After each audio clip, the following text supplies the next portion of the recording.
I need to admit something. Sometimes I like control, not in a loud, aggressive way, but in a subtle, this makes more sense, this is more efficient, this is a better way kind of way. And if I'm honest, I usually think I'm right. Have you ever felt that? Like you're not controlling, you're just logical? Let me ask you something. In your closest relationship, your marriage, your family, where does tension show up? Is it because something is truly wrong? Or because it's not being done your way? Let me tell you a story. I love routine, structure, consistency, predictability. I like the kids in bed at 7 p.m.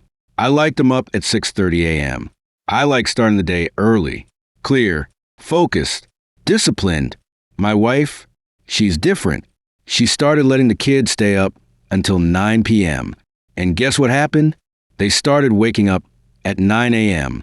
And I could feel it rising in me. This isn't how this works. This is lazy. This is going to throw everything off. I wanted to step in, correct it, fix it, because in my mind, I was protecting structure. But here's the question that stopped me. Was this actually harming anyone? Or was it just harming my preference? There's a difference. Sometimes control disguises itself as leadership, but it's really anxiety. If things aren't predictable, if they're not optimized, if they're not aligned with how I think they should be, I feel unsettled.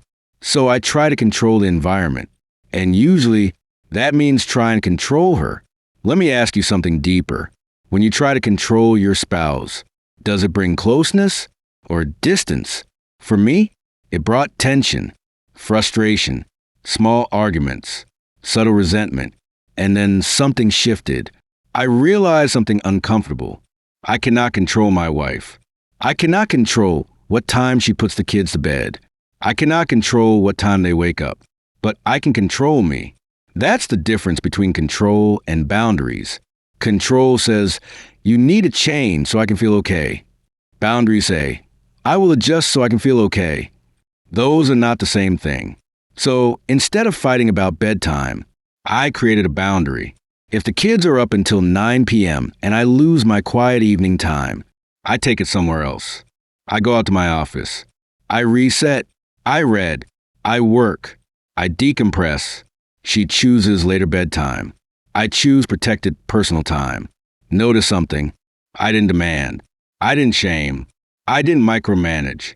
I let her parent in her way. And I adjusted my boundary accordingly. And you know what happened? The tension dropped. Because control suffocates. Boundaries breathe. Let me give you another example. A distant relative on my wife's side of the family passed away.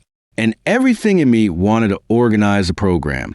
The order, the speakers, the logistics. Because I'm good at that. I like systems. I like structure. I like things done well. But then I had to ask myself something hard. Is this my family? Is this my grief to manage? Or am I stepping in? Because control makes me feel safe. Sometimes we insert ourselves not because we're needed, but because uncertainty makes us uncomfortable. Grief is messy. Family dynamics are messy. Emotions are messy. And I don't like messy. But that doesn't mean it's mine to fix. So I step back. I let her family handle the program, even if I would have done it differently, even if I disagreed with certain choices.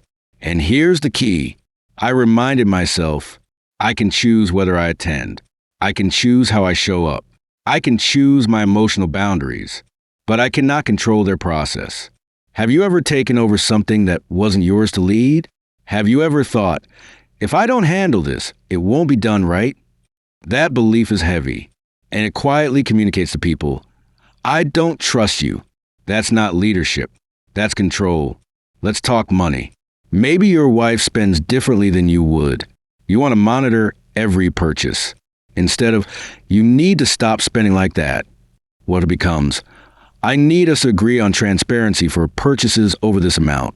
That's a boundary. Control removes autonomy. Boundaries protect respect.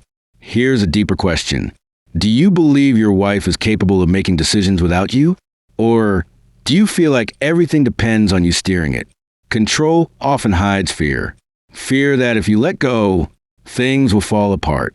But sometimes what actually falls apart is your ego, and that's growth. When I stopped trying to control bedtime, my wife became more open to compromise. When I stopped trying to control the funeral program, she appreciated my support more deeply. When you remove pressure, you create space, and space builds connection. So what's the principle? Let people do what they want, within reason, as long as no one is being harmed. And then ask yourself, what boundary do I need because of their choice? If the schedule changes, I protect my alone time. If decisions are made differently, I protect my emotional energy. If finances feel loose, I protect clarity through agreement. You are not the CEO of your wife's life, but you are absolutely the CEO of yours.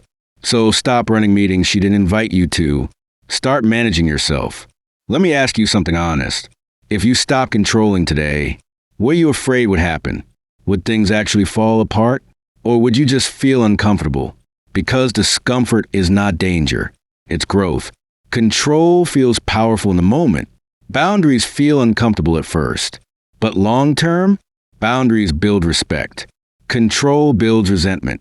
My marriage improved not because my wife became more like me, but because I became more responsible for myself. And that shift changed everything. If this hit close to home and made you think about where you might be controlling instead of setting boundaries, hit like and follow this channel. It helps more than you know. And comment below, what relationship topic should we dive into next? More on boundaries, respect, leadership and marriage?